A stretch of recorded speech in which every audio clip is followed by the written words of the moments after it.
નમસ્કાર વિદ્યાર્થી મિત્રો, આજે આપણે ફરીથી ઓનલાઈન એજ્યુકેશન માટે મળી રહ્યા છીએ કે જે આપણો પહેલો પાઠ છે ભારતમાં યુરોપિયન પ્રજાનું આગમન.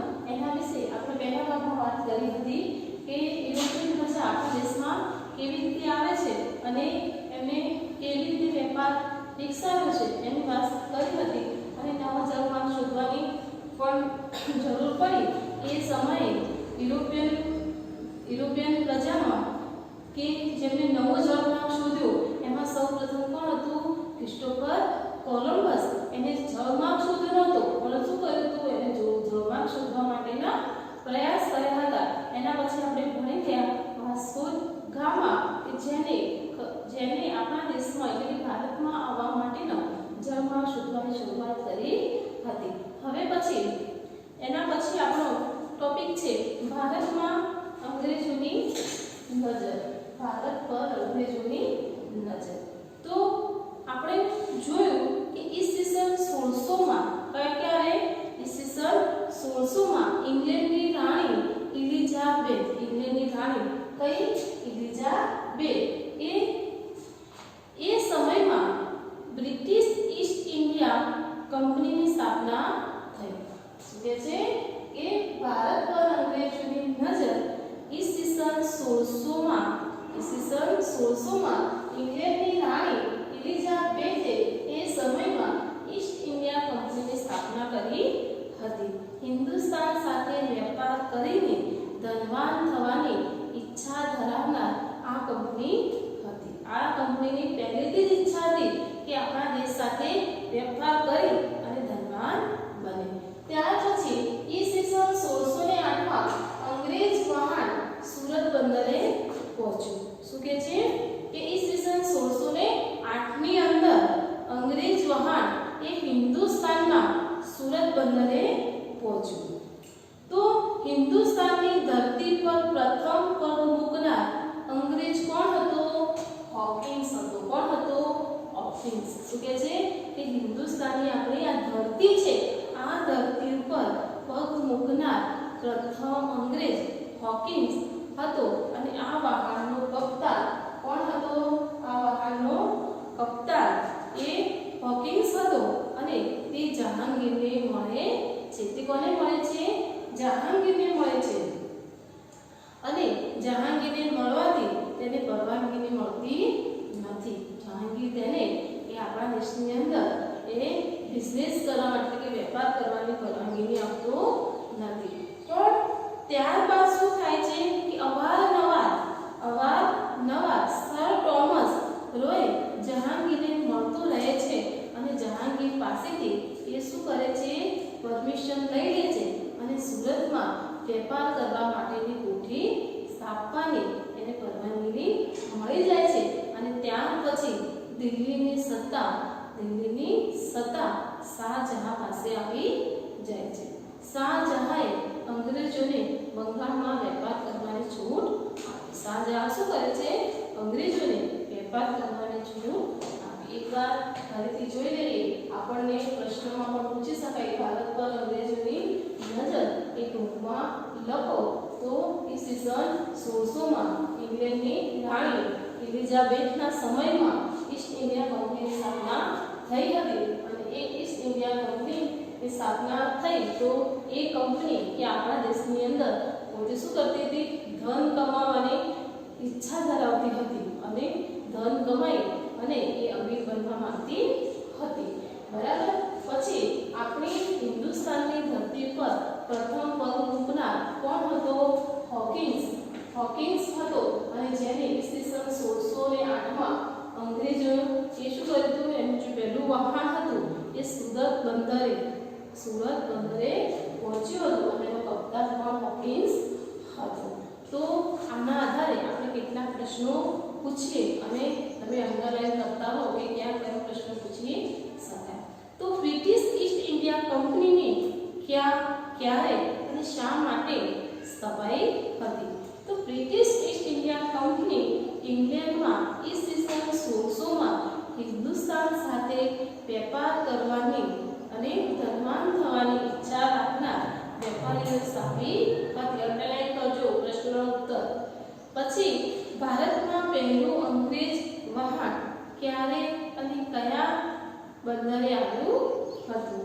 તો ભારતમાં પહેલું અંગ્રેજ વહાણ ઈસવીસન 1608માં ક્યાં આવ્યું હતું? સુરત બંદરે આવ્યું હતું.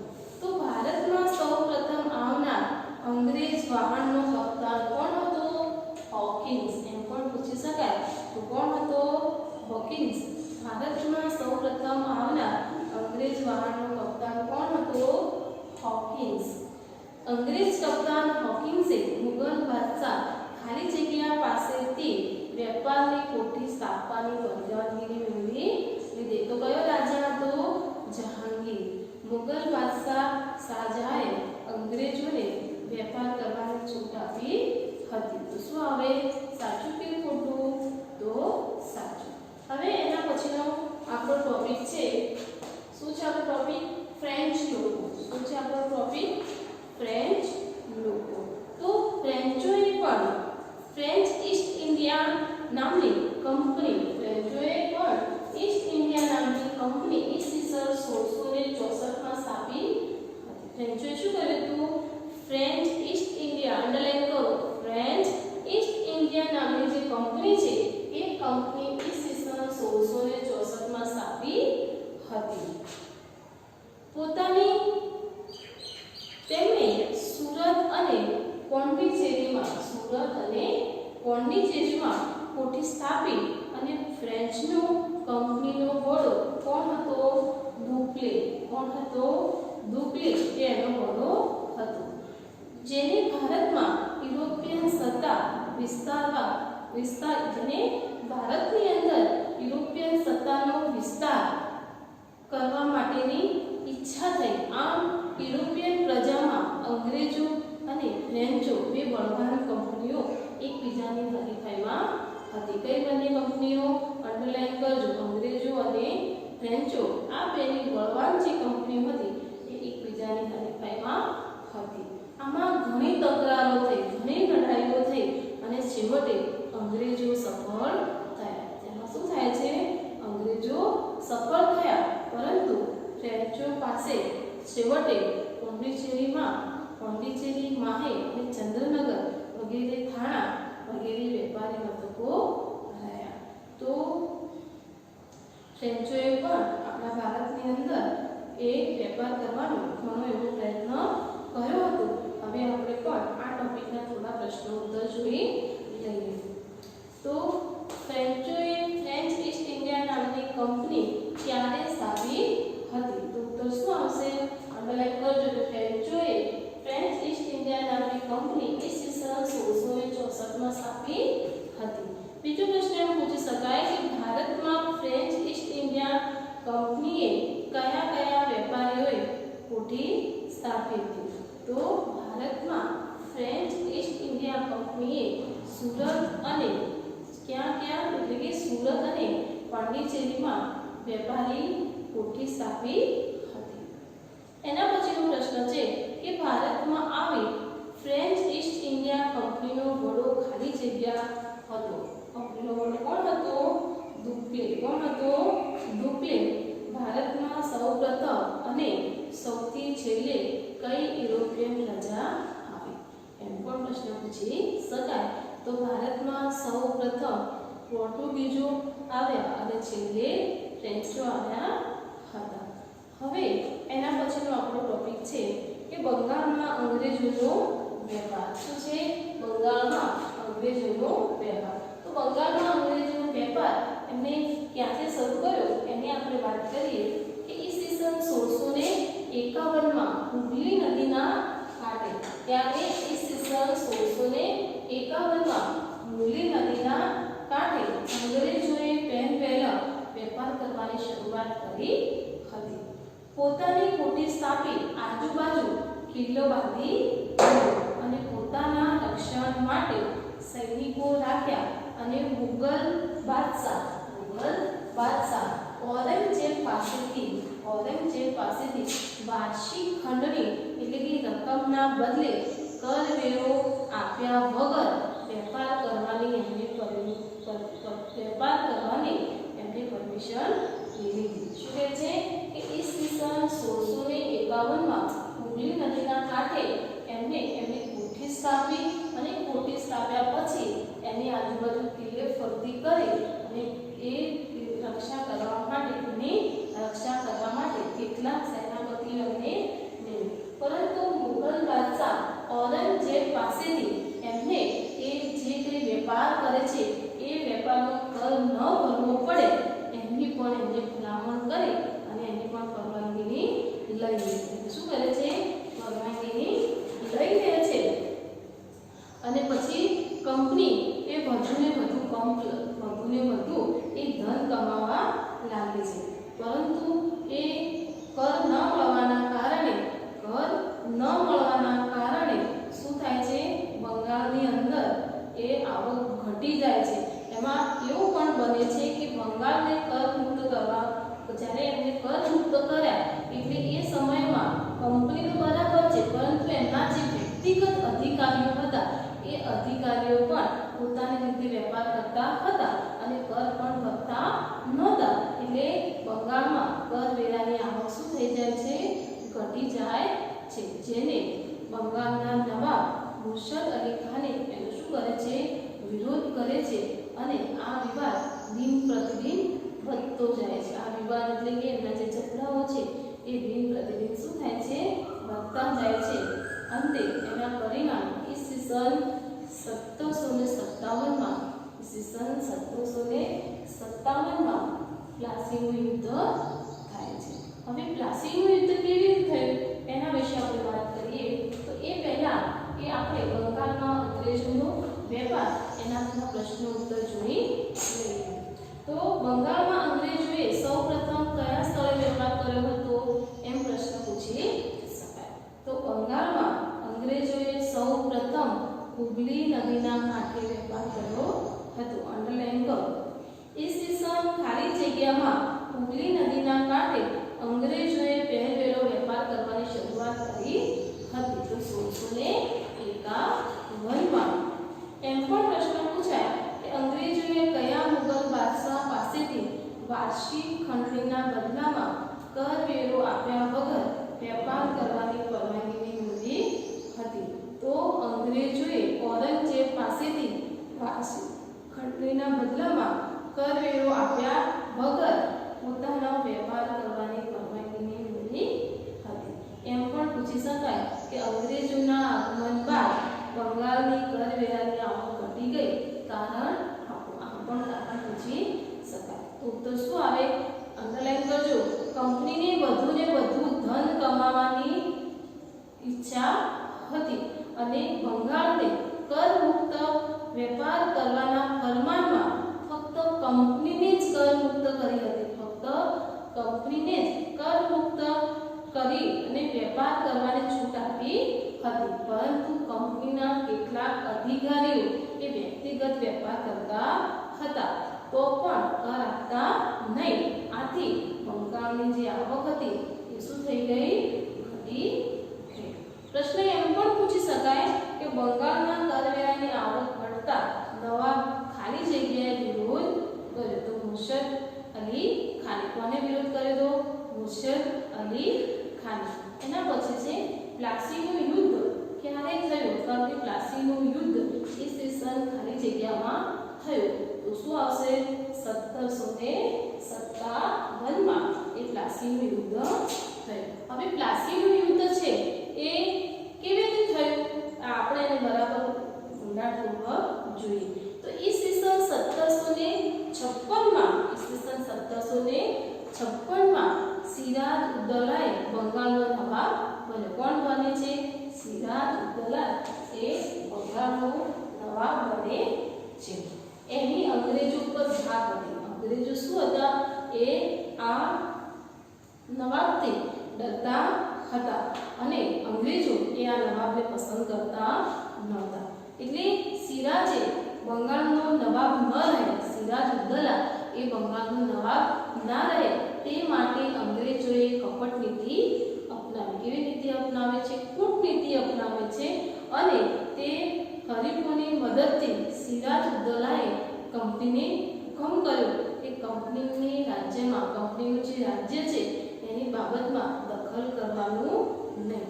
અંગ્રેજોએ તેની કોઠીઓને કિલ્લેબંધી કરવાનું બંધ કરેલું. જે અંગ્રેજો છે એનો જે કિલ્લેબંધી છે એ કરવાનું શું કરે છે? બંધ કરે છે. અને કાયદેસરનું જે કાયદેસર છે એ કાયદાસરનો જે કર છે એ ભરી શરતોનું પાલન કરે, વેપાર કરે.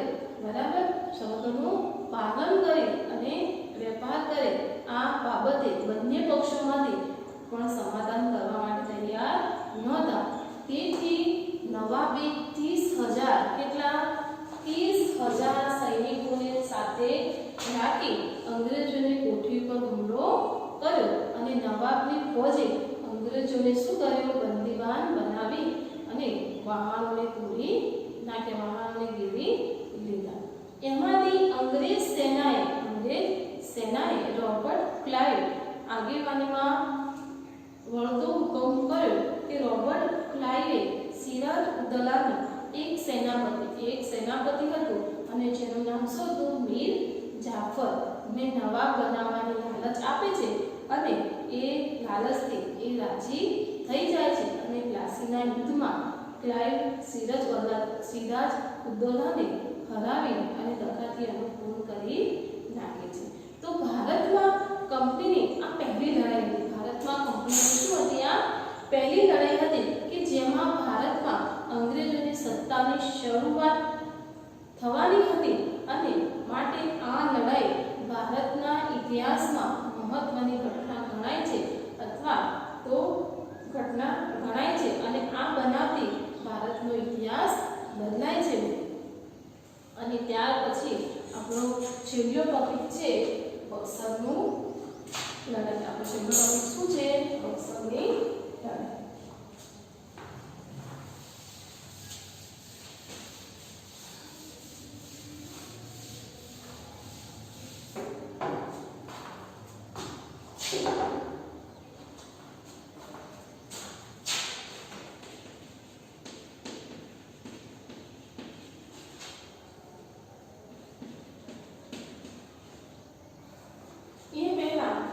પ્લાસીનું યુદ્ધ એના વિશે થોડા પ્રશ્નો જાણી લઈએ કે પરીક્ષાની અંદર કેવા કેવા પ્રશ્નો પૂછાય છે. તો ઈસવીસન 1756માં બંગાળનો નવાબ કોણ બન્યો હતો?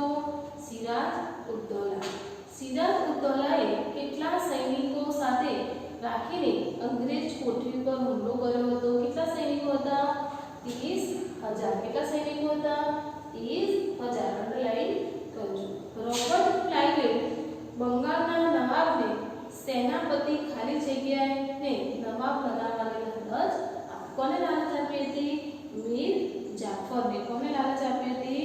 મીર જાફરને લાલચ આપી હતી.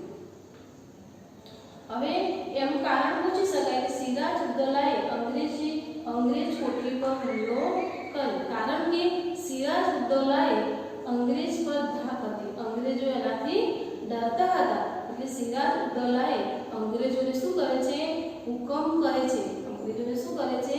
હુકમ કરે છે કે કંપનીના રાજ્યની બાબતમાં તમારે દખલ કરવાનું બંધ કરો. કોઠીઓની કિલ્લેબંધી છે એ બંધી કરવાનું પણ બંધ કરો અને કાયદેસરનો જે કર થાય છે એ કર ભરો અને શરતોનું પાલન કરો અને વેપાર કરો. આમ બંને પક્ષના સમાધાન કરવા તૈયાર ન થતા નવાબે શું કરે છે? 30,000 સૈનિકોને સાથે રાખી અને અંગ્રેજ કોઠી પર હુમલો કરે છે. આવું કારણ પણ પરીક્ષામાં પૂછી શકાય. હવે એમ પણ પ્રશ્ન પૂછી શકાય કે રોબર્ટ ક્લાઇવે કઈ કૂટનીતિ કરી? તો રોબર્ટ ક્લાઇવે સિરાજ ઉદ્દૌલાના સેનાપતિ, જે સિરાજ ઉદ્દૌલા નવાબ હતો એનો જે સેનાપતિ હતો કોણ હતો? મીર જાફર. મીર જાફરને લાલચ આપે છે અને પોતાના પક્ષે લઈ અને કૂટનીતિ અપનાવે છે. હવે એમ પણ પ્રશ્ન પૂછી શકાય કે કયા યુદ્ધથી ભારતનો ઇતિહાસ બદલાયો? તો કયા યુદ્ધથી? પ્લાસીના યુદ્ધથી. કયા યુદ્ધથી? પ્લાસીના યુદ્ધથી. પ્લાસીના યુદ્ધથી એ ભારતનો ઇતિહાસ બદલાયો. તો પ્લાસીનું યુદ્ધ કોની વચ્ચે લડાયું? આમ પણ પ્રશ્ન પૂછી શકાય. તો પ્લાસીનું યુદ્ધ બંગાળના નવાબ સિરાજ ઉદ્દૌલા અને રોબર્ટ ક્લાઇવ વચ્ચે લડાયું અને પરિણામ શું આવ્યું કે સિરાજ ઉદ્દૌલા હારી ગયો અને અંગ્રેજ રોબર્ટ તેમની જીત થઈ. આમ પણ પ્રશ્ન પૂછી શકાય. અને વિદ્યાર્થી મિત્રો પરીક્ષામાં ટૂંકનોટ પણ પૂછી શકાય. પ્લાસીનું યુદ્ધ તો આ દરેક બાબતો તમે પોઈન્ટ ટુ પોઈન્ટ લખી શકો. અને તમને એ પણ કહ્યું છે કે ટૂંકનોટ હંમેશા આ રીતે પોઈન્ટમાં લખવાની રહેશે. તમે નોટબુકમાં પણ લખો તો આ રીતે લખજો. હવે આપણો છેલ્લો ટોપિક છે બક્સરની લડાઈ. તો કે પ્લાસીના યુદ્ધ પછી મીર જાફરને પ્લાસીના યુદ્ધ પછી કે પ્લાસીનું યુદ્ધ થયું એટલે શું કર્યું છે કે મીર જાફરને લાલચ આપી અને સેનાપતિ બનાવી દીધો. સેનાપતિ હોય છે એટલે કે રાજા બનાવશે એને લાલચ આપે છે અને એને એમની તરફ કરી નાખે છે. એટલે કે પ્લાસીનું યુદ્ધ થયું એના પછી મીર જાફરને શું બનાવવામાં આવે છે? બંગાળનો નવાબ બનાવવામાં આવે છે. અને કંપનીને એવું થાય છે કે હવે અમે જેમ કહીશું એ પ્રમાણે એ કામ કરશે એવો એમને માણસ મળી ગયો છે કે તેમના ઈશારે કામ કરે. પરંતુ મીર જાફરને પણ અંગ્રેજોની કેટલીક બાબતો ગમતી નહોતી એટલે એને પણ શું કર્યું? કંપનીનો વિરોધ કર્યો. તેથી કંપની એને દૂર કરવા માટે કંપની શું કરે છે? એને ત્યાંથી હટાવવા માટે એને ત્યાંથી દૂર કરવા માટે તેની જગ્યાએ મીર કાસિમ અને તેની જગ્યાએ મીર કાસિમને નવાબ બનાવે. કોને બનાવે છે? મીર કાસિમને નવાબ બનાવે છે. અને નવાબ બન્યા પછી મીર કાસિમ એ કંપનીને પરેશાન કરવા લાગ્યો. અને ઈસવીસન